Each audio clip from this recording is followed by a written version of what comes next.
Bonjour à tous et bonne année, bonne santé, plein de belles choses. Je sais pas si vous avez pris vos résolutions. Moi j'en prends pas chaque année, je me dis que je vais faire de mon mieux, c'est déjà bien. Alors quoi de mieux que de commencer cette année avec un petit vlog voyage. Alors pour vous expliquer, donc je suis en Italie depuis un peu plus d'une semaine. Je pense que ceux qui me suivent sur Instagram le savent. Et on a décidé de faire un petit road trip. Sauf que je ne sais pas les destinations. Mon copain a tout organisé comme d'habitude. Donc je vais filmer tout ça et j'espère que la vidéo va vous plaire. Donc nous sommes lundi 3 janvier. Il fait actuellement je pense 6 degrés dehors. Donc on va partir jusque samedi, environ 5-6 jours de trip. Et il m'a dit prépare-toi parce qu'on va faire énormément de kilomètres. Encore une fois je ne sais pas les destinations, donc je vais découvrir ça tout au long du séjour. Enfin voilà, maintenant je vais vous emmener avec moi. C'est parti.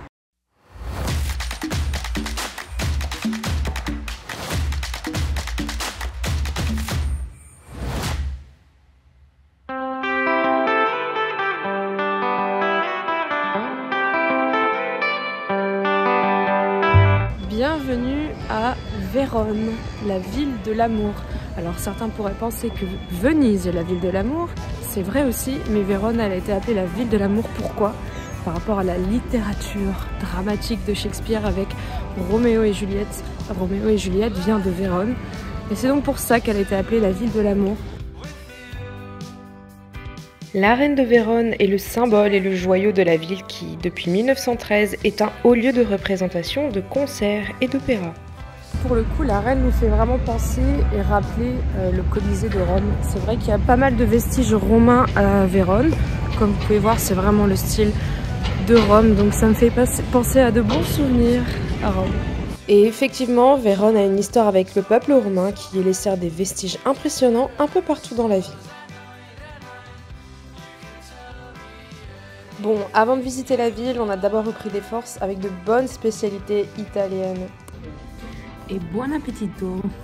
On a ensuite commencé à déambuler et à se perdre à travers les rues colorées de Vérone, qui est aussi traversée par l'un des plus grands fleuves italiens, l'Adige, qui mesure plus de 410 km de long. Regardez-moi comme c'est beau là! C'est hyper beau et on était en train de se dire que justement, Vérone, c'est un peu un mix entre Rome et Bologne. Vraiment très similaire. Le saviez-vous, Vérone est aussi tombée entre les mains de Napoléon et du peuple français à une époque. Et ce n'est qu'en 1805 que la ville est entrée dans le royaume d'Italie. Bon, ensuite on s'est dit qu'on voulait prendre un peu de hauteur sur la ville. On a donc pris le funiculaire du Castel San Pietro pour arriver sur une des collines de Vérone. L'aller-retour coûte 2,50 € par personne et franchement, la vue est juste incroyable. On est franchement deg parce que franchement c'est the spot pour le coucher de soleil et malheureusement on a du brouillard. Mais bon c'est pas grave, on a au moins vu la vue, c'est hyper beau. Mais je pense que pendant le coucher du soleil ça doit être pépite. On est ensuite redescendu à pied pour découvrir un peu la ville qui était d'ailleurs très calme. Et surtout pour arriver au fameux pont de pierre, le seul pont romain conservé par la cité. Des églises, vous n'en manquerez pas en Italie, et je ne passe pas dans une ville sans en visiter au moins une. Dans chaque région et dans chaque ville, elles ont tout un style différent qui me fascine à chaque fois. De la plus discrète à la plus extravagante, certaines églises figurent parmi les plus importantes au monde. Vérone ne possède néanmoins pas tant d'églises que ça, mais n'en reste pas moins incontournable lors d'un passage dans la ville. Nous avons donc visité la cathédrale Santa Maria et l'église Santa Anastasia. Et ce sera tout pour cette première journée. Maintenant, place au restaurant. Bon, on recherche un restaurant, ça fait 20 minutes qu'on marche et les meilleurs qu'il y a aux alentours, ils sont tous complets. On n'a pas pris le réflexe de réserver avant parce qu'en Italie, en général, il n'y a pas vraiment besoin de réserver. Mais apparemment, Vérone, ça fonctionne un peu autrement. Donc si vous allez à Vérone, pensez à réserver les restaurants parce que je pense que les gens, ils adorent aller au restaurant ici. Bon, du coup, on a opté pour une fougasse à la véronaise dans une adresse spécialisée et qui prépare les sandwichs avec de la bonne charcuterie à la coupe et du bon fromage italien. Pour environ 7 €, on s'est vraiment régalé et c'était franchement consistant. Alors, deuxième journée à Vérone. Donc ce matin, on va en profiter pour aller visiter la maison de Juliette parce que hier c'était fermé et on espère qu'il n'y aura pas trop de monde.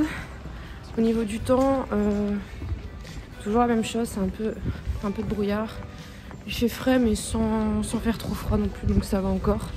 Et puis début d'après-midi normalement on bouge dans la deuxième destination surprise. Allez, c'est parti, direction la maison de Juliette qui est surtout devenue un musée aujourd'hui. Bon, je vais peut-être casser l'ambiance, mais Juliette et Roméo n'ont jamais vécu que dans l'imagination de Shakespeare.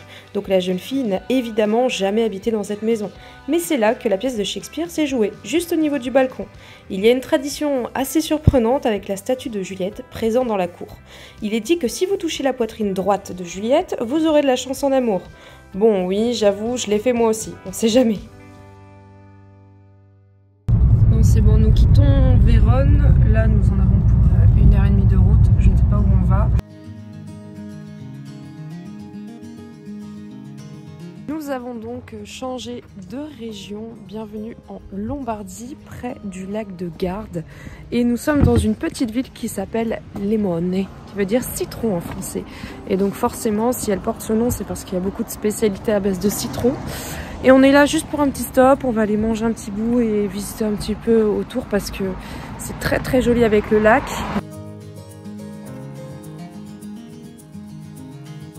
Regardez la vue.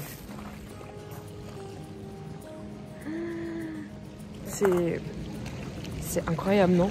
C'est exactement mon type de paysage. Je trouve ça magnifique, magnifique, magnifique. Pour moi, c'est un peu l'entrée du paradis ici. Je sais pas pourquoi, c'est vraiment... Waouh, waouh, waouh. Donc voilà, le lac de Garde qui n'est pas très très loin du lac de Com que vous devez certainement connaître et pas très loin de Milan non plus. Cependant, le lac de Garde est quand même beaucoup plus grand que le lac de Com et il y a tout aussi des belles choses à voir ici. Quoi de mieux que le lac de Garde pour une belle balade entre montagne et lac? La petite ville pittoresque de Limone m'a totalement charmée. Cette ville est connue pour son association historique avec l'industrie du citron et des agrumes, vous l'aurez compris. Il faut donc absolument déguster un bon limoncello dans cette ville. C'est un endroit paisible où j'ai adoré me perdre dans ce petit labyrinthe et surtout pour y admirer les différents points de vue le temps de quelques heures.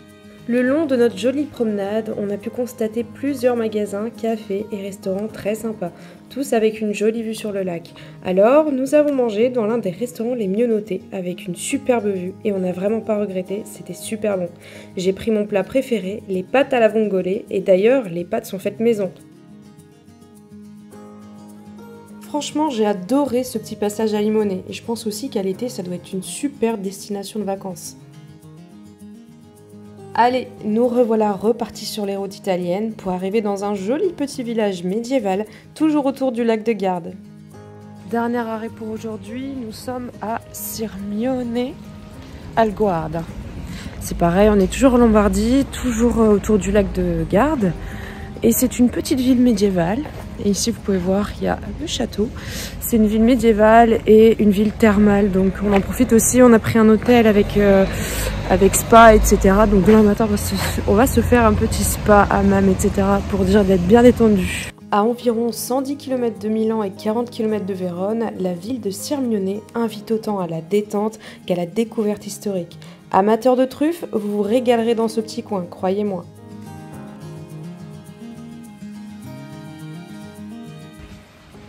Bon, il est 8h30, je suis crevée. On va prendre le petit déj et ensuite à 9h on a le rendez-vous pour le spa. J'ai clairement pris n'importe quoi. Note à moi-même, ne plus jamais prendre de croissant en Italie. Absolument écœurant. Andiamo.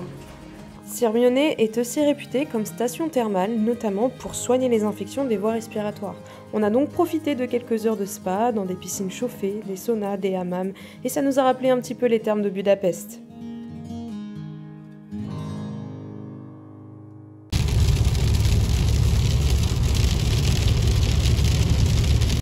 Bon, on a quitté Sirmione sous la pluie, on n'a pas pu visiter parce qu'il pleuvait beaucoup trop et on était un petit peu en retard après le spa et donc on a repris la route avec une pluie pas possible, je pense que vous entendez mais là c'est pareil et en fait on fait un petit arrêt à Grazzano Visconti qui est un village médiéval et malheureusement il pleut énormément donc on est trempé mais le village est juste incroyable et il y a plein de choses sur Harry Potter, sur la magie et tout, je trouve ça super bien.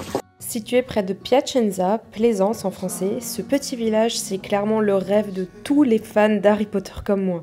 Il y a plein de belles choses à voir, boutiques à thème, restaurants typiques, ruelles et jardins pour se perdre, se détendre et fantasmer. C'est clairement un petit coin de paradis médiéval. Grazzano Visconti a été classé parmi les plus beaux villages d'Italie, et c'est vrai que son style Renaissance nous plonge tout droit dans l'univers d'Harry Potter. J'étais aux anges. Je crois que j'ai passé des heures et des heures dans les magasins souvenirs. D'ailleurs, j'ai acheté un petit truc. Les Potterhead, je sais que vous connaissez. Les fameux Jelly Belly Beans au goût très surprenant. C'est le color. Voilà. Banane. Grapes, strawberry. Voilà. Another one. Ouais. One for me. Non, That's allez. enough. Putain, moi ça pue là.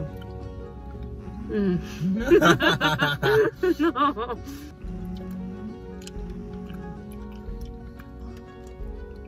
Non.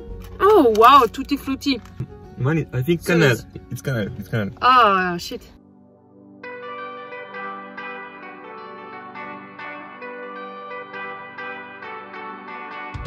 Ok, alors après des heures de route, ça va, la pluie nous a pas suivi, on a eu un peu de beau temps.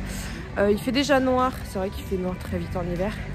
Nous voilà arrivés à Turin, on est sur un des sommets. Et donc ici c'est la petite, enfin la petite, c'est relatif mais c'est l'église de Santa Maria. Et en fait on est sur un des points culminants de Turin pour voir la vue, vous allez voir.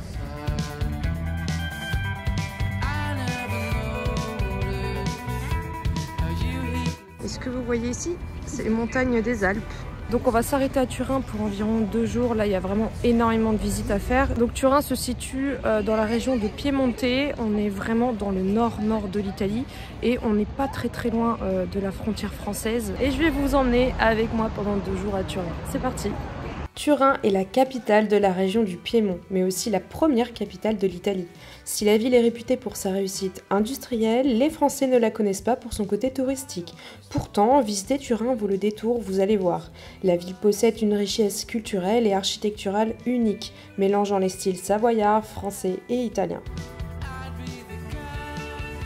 Buongiorno a tutti.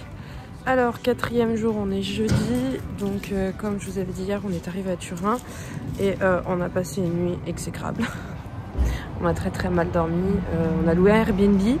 En soi, le Airbnb est bien, mais le lit, dès qu'on bouge un petit doigt, il grince, c'était impossible de dormir toute la nuit, on s'est réveillé, c'était horrible.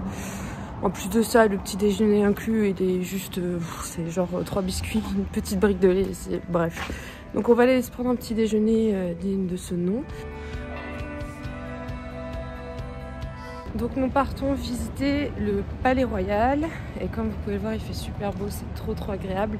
Aujourd'hui donc nous sommes le 6 janvier et comme partout on fête l'épiphanie, mais je sais pas si vous vous rappelez, dans une de mes vidéos j'avais parlé des traditions de Noël un peu étranges partout dans le monde. En Italie effectivement ils fêtent l'épiphanie, mais d'une manière différente. Ils n'ont pas la galette des rois comme nous avec la frangipane, team frangipane. Non, ils vont fêter ça de manière différente avec la Befana.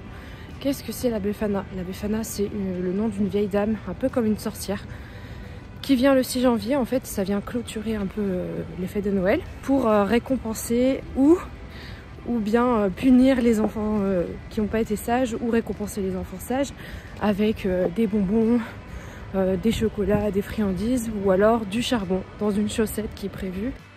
Situé sur la Piazza Castello, le Palazzo Real est l'un des plus beaux endroits à faire à Turin. Le palais a été la résidence principale de la famille royale de Savoie. Dès lors, Turin est devenue la capitale des États de Savoie en 1563 à la place de Chambéry. Son histoire et sa beauté architecturale lui ont permis d'être inscrit au patrimoine mondial de l'UNESCO en 1997. Ce palais est une splendeur. On y découvre les plus belles pièces du palais comme la salle du trône décorée de marqueterie, la salle des audiences, la salle des gardes du corps ornée de fresques, le salon des Suisses et l'opulente salle de bal du 19e siècle. Pour être honnête, le Palais Royal ne paie pas de mine et ne met pas vraiment l'eau à la bouche quand on le voit de l'extérieur depuis la Piazza Castello. Mais il ne faut pas s'arrêter sur ça. Effectivement, la visite du Palazzo Real est plus intéressante que ce que j'imaginais. J'ai vraiment enchaîné les salles avec le même intérêt tout le long sans lassitude. Enfin bref, le Palais Royal est pour moi une visite incontournable à Turin. J'en ai pris plein la vue, tant les détails sont absolument fabuleux.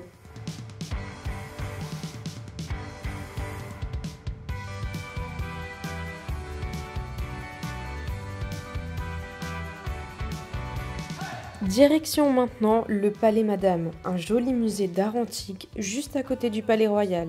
Il y a à peu près 4 étages de visite possibles, ce qui nous a valu un long moment dans le musée.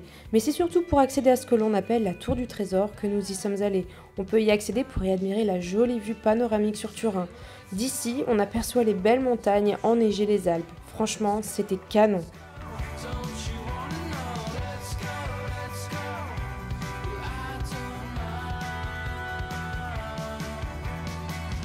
Donc là on profite du beau temps pour visiter une cité médiévale qui est en plein cœur de Turin et qui est vraiment hyper bien quand il fait beau, il est dans un petit parc, etc.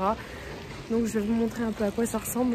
On fait vraiment un pas en arrière dans le temps, on retourne au Moyen-Âge. Situé dans le joli parc Valentino sur les rives du Po, également le plus long fleuve d'Italie, le village médiéval, aussi appelé Borgo médiéval, est un chouette endroit pour remonter le temps et s'y balader.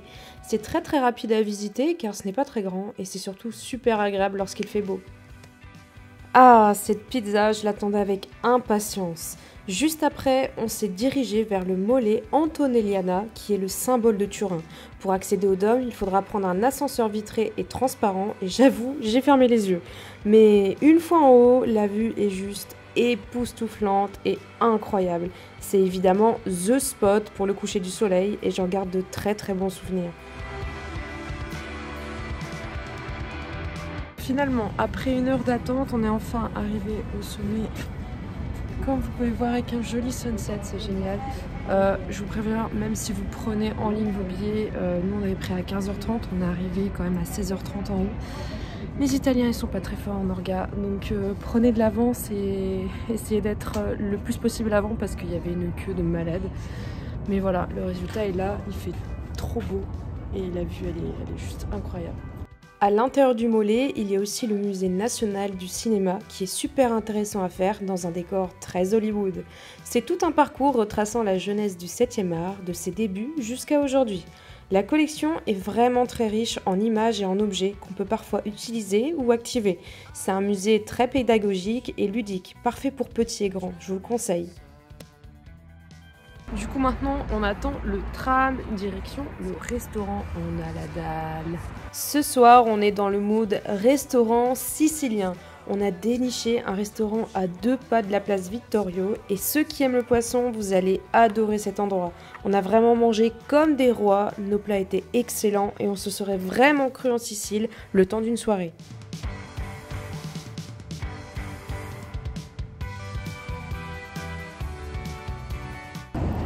Bonjour à tous, on entame notre 2e journée à Turin. Il fait encore très beau aujourd'hui, on a de la chance, mais il fait super froid aussi.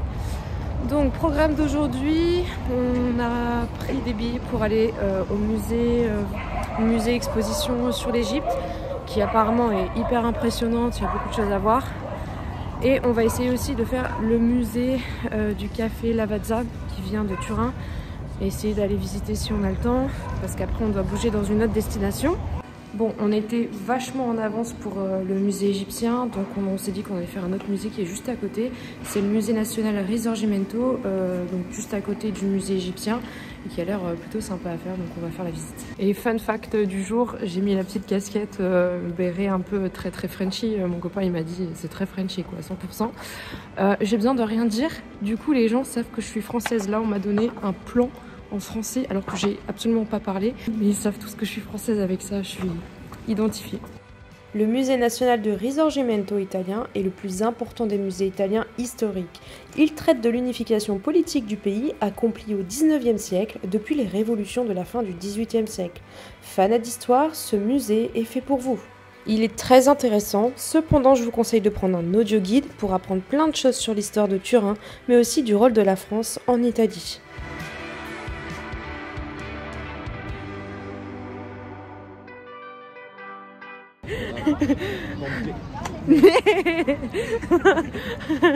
Se moque de moi parce que moi J'ai une carte étudiante qui n'est plus bonne depuis 2018 et je l'utilise pour rentrer dans tous les musées pour payer moins cher ou que ce soit gratuit. Et ça fonctionne toujours, à chaque fois que je voyage, je fais toujours ça. Donc si vous êtes étudiant déjà, n'oubliez pas votre carte étudiante. Et si vous n'êtes plus étudiant et que vous avez encore une carte étudiante qui date d'il y a quelques années ou pas, prenez-la parce que ça marche à tous les coups, ils vérifient jamais, ils veulent juste voir la carte et c'est tout. Du coup il est deck parce que il paye plein tarif, tandis que moi c'est toujours genre moitié prix ou 2-3 euros ou gratuit, donc voilà. Allez, let's go! Enfin, le musée égyptien qui est très célèbre dans le monde entier, tout simplement car c'est la deuxième plus grande collection au monde. Il y a 4 étages d'exposition, il faudra compter environ 2 heures de visite. Les collections du musée égyptien de Turin sont exceptionnelles et comprennent de nombreuses statues, sarcophages, momies, objets usuels et des bijoux ainsi qu'une série de papyrus. Il y a plus de 30 000 pièces dont 6 500 sont exposées et que l'on peut admirer. C'est très impressionnant et ça vaut vraiment le détour. Maintenant on est juste devant le musée Lavazza, le musée du café. Donc c'est notre dernière visite avant de repartir sur les routes italiennes. Regardez, ça c'est le ticket pour rentrer au musée Lavazza, c'est hyper stylé. Et apparemment, quand tu mets ça sur certains trucs, eh ben, il y a des trucs interactifs, on va voir ça. Les Italiens et leur café, c'est toute une histoire d'amour. Bon, j'avoue, je suis moi-même une grande adepte. C'est pourquoi on a trouvé intéressant de terminer notre séjour à Turin par une visite du musée du très connu café Lavazza. Un voyage émotionnel et sensoriel à la manière du café. La mémoire de 120 ans d'histoire de Lavazza est contenue dans plus de 8500 documents, récits et images. Il retrace l'histoire de l'entreprise à travers un parcours circulaire. Toute la chaîne de production de café est également construite ici. Tout le parcours est guidé par la première tasse de café intelligente qui est livrée à chaque visiteur à l'entrée. Cela permet lors de la visite d'activer des contenus et des installations multimédia. Et bien entendu, à la fin, vous avez le droit à la dégustation d'un café inédit. You know what I like? C'est un café spécial de Colombie et qui est vraiment très fort, totalement différent, un peu amer, mais waouh, une expérience. On était en train de se dire justement que Turin c'est pas une ville super connue, genre c'est pas la première ville en Italie où on se dirait on va aller visiter, mais finalement c'est franchement une ville super riche et on se disait que c'est une ville genre où il fait bon vivre, où vraiment on se voit bien y vivre ici. Il y a des villes comme ça où on se dit punaise, c'est agréable, il n'y a pas trop de trafic.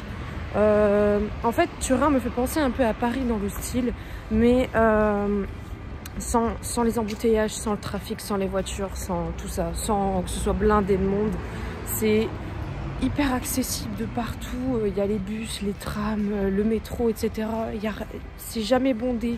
Il n'y a pas de trafic, il n'y a pas d'embouteillage.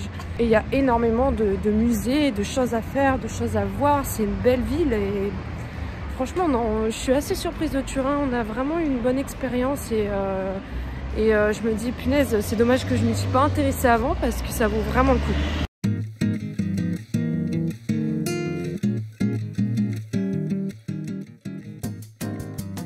Ciao à tutti! On est arrivé dans une autre région, maintenant nous sommes en Ligurie et j'adore la Ligurie, je pense que c'est une de mes régions préférées. Vous avez Portofino, les 5 Terres et Gênes. Nous sommes à Gênes, Genova, et on est en train de se faire un petit casse-croûte, une focaccia à la génovaise. Donc on va goûter, on en a une au pesto et une au fromage, donc voilà, et on est là, donc c'est notre dernière destination. On est là pour une nuit et une journée. Il y a pas mal de choses à voir, donc on est près de la mer, etc. Ça va être super cool, en plus il fait super beau.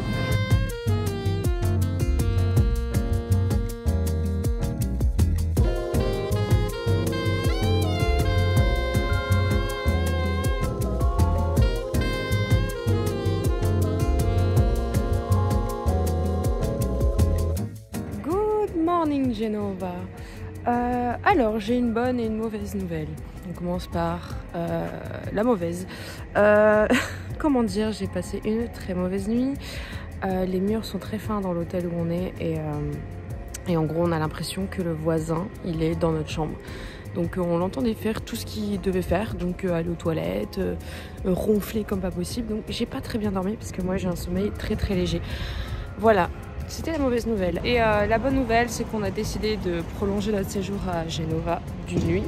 Étant donné qu'on a énormément de routes à faire pour le retour jusque Bologne et qu'il y a énormément de choses à visiter à Gênes, on s'est dit que c'était plus safe de prendre une nuit de plus et de partir demain midi ou demain après-midi.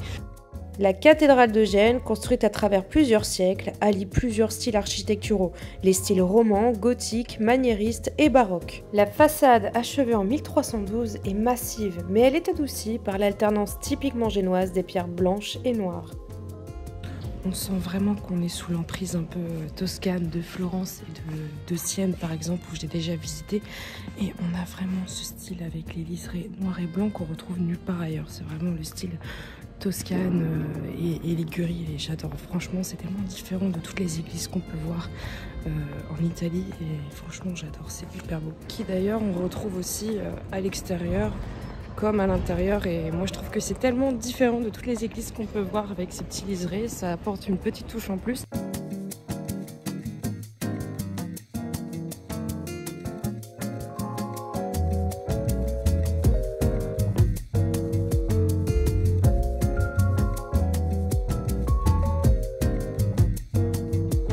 Si je peux vous donner 2 conseils lorsque vous voyagez, que vous faites des city trips, des road trips un peu comme nous.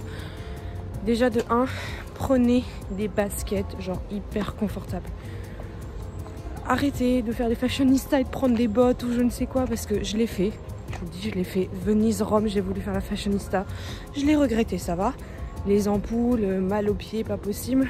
Prenez des chaussures confortables lorsque vous faites des city trips, parce qu'il faut savoir que nous, on fait entre 15 et 20 km par jour. Je suis essoufflée parce qu'on vient de monter je sais pas combien d'escaliers.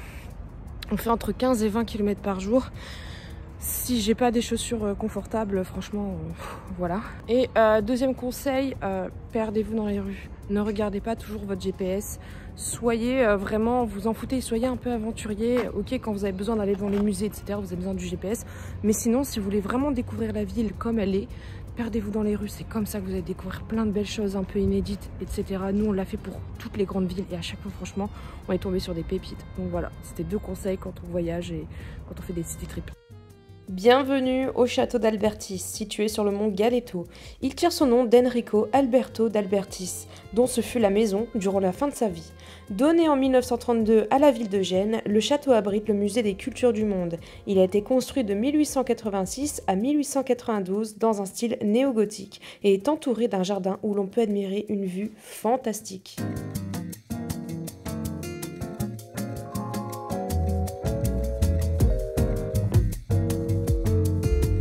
Direction ensuite une villa très importante à Gênes, la Villa del Principe, et c'est l'un des principaux édifices historiques de Gênes. Construite dans la localité du Fassolo, elle est une villa résidence strictement privée du prince amiral Andrea Doria et qui a accueilli de nombreux souverains et diplomates.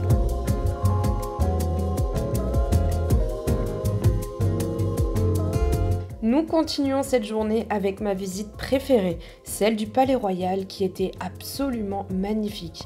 C'est pour moi l'un des plus beaux et somptueux monuments de Gênes. Construit au XVIIe siècle, cet élégant palais accueillait autrefois des hôtes tels que Napoléon Bonaparte ou les familles les plus importantes de la ville. Il est réputé aujourd'hui pour sa galerie des glaces inspirée de Versailles, mais aussi pour ses jardins éclatants et sa terrasse sur le toit. On s'imagine très facilement ce qu'était la vie dans ce palais au XVIIe siècle. Tout est absolument divin et dans les moindres détails. On passerait des heures à étudier chaque centimètre de ce palais. Je vous assure, c'est vraiment THE visite à faire à Gênes.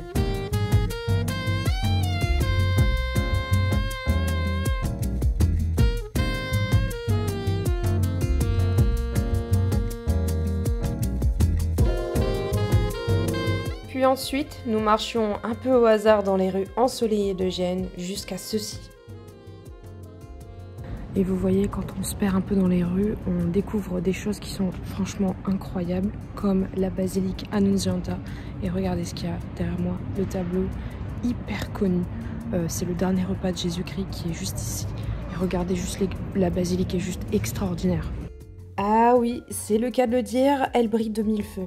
Cette basilique est très représentative de l'école génoise. Dès que vous entrez dans la basilique, vous êtes accueilli par une splendide décoration baroque dorée et à couper le souffle par sa richesse et sa variété artistique. Vous pourrez admirer la dernière scène de Giulio Cesare vers la sortie de la basilique, juste au-dessus du portail d'entrée. Ensuite, nous avons fait un petit tour dans la maison de Christophe Colomb, rien de bien extraordinaire, mais à voir si l'on passe par là. Et enfin, nous avons pris le funiculaire, qui est d'ailleurs gratuit, afin d'atteindre les hauteurs de Gênes pour le fabuleux coucher du soleil.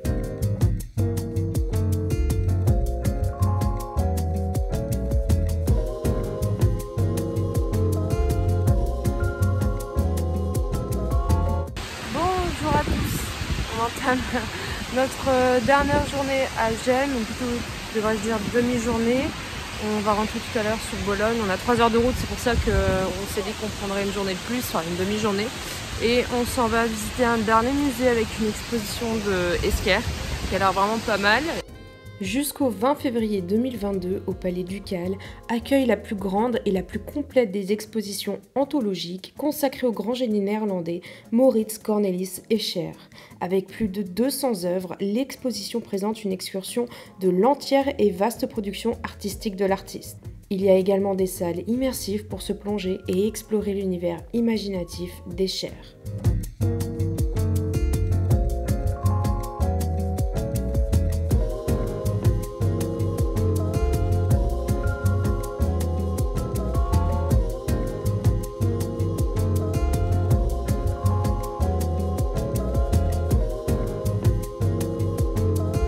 Et bien voilà, c'est la fin de ce road trip, c'est la fin du vlog en conséquence. J'espère que ça vous a plu autant qu'à moi, que vous avez pu voyager un petit peu. Je vais vous mettre toutes les informations de notre circuit, du nombre de kilomètres qu'on a fait, etc. pour que vous puissiez peut-être aussi vous le faire. En tout cas, si cette vidéo vous a plu, n'oubliez pas de liker, n'oubliez pas de vous abonner pour suivre les prochaines vidéos sur ma chaîne YouTube. Merci beaucoup, je vous fais plein de bisous et ciao! Alors, voici l'itinéraire complet de notre road trip en Italie du Nord. Nous sommes partis depuis Bologne pour rejoindre Vérone. Le lendemain, nous sommes partis à Limone sul Garda et avons passé la nuit à Sirmione. Nous avons repris la route pour faire un arrêt à Grazzano Visconti et ensuite nous avons posé nos valises à Turin pour 2 jours, avant de terminer notre road trip à Gênes pour 2 jours également et enfin revenir sur Bologne. Au total, sur 7 jours, nous avons fait 6 arrêts dans 5 régions différentes et 3 grandes villes majeures. En moyenne, nous avons marché environ 15 km par jour et avons parcouru environ 1100 km en voiture. Et voilà, n'hésitez pas à me dire en commentaire si vous avez déjà visité certains lieux de mon road trip.